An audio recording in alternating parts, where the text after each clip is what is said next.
Пияздын ден соолукка пайдасы.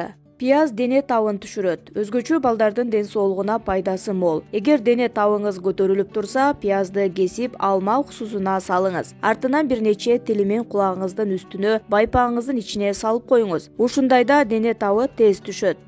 Инфекцияны өлтүрөт. Эң алгач пияз пастасын даярдап алуу керек. Ал үчүн нандын үстүнө сүттү кайнатып коюңуз. Бетине пиязды майдалап ботко болгончо өткөрүп алыңыз. Артынан жаранын үстүнө сүйкөңүз. 2-2,5 саат турса жетиштүү. Бул ыкманы инфекция толугу менен айыккыча кайталооңузга болот. Канды токтотот. Бир жериңизди курч нерсе менен тилип алсаңыз, ошол жерге дароо пиязды марлиге ороп коюңуз. Тырык калбоо үчүн дагы бул ыкманы бир нече ирет кайталоого болот. Күйүктү дарылайт.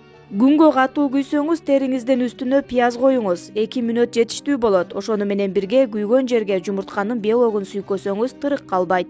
Жөтөлдү айыктырат. Пияз суусунун жөтөлдү айыктырууда пайдалуу. Сууну иче албагандыктан бир нече бөлүккө бөлүп кулагыңыздын үстүнө куюңуз. Ушундайча пияз суусу менен кан менен аралашып жагымсыз жөтөлдү токтотот.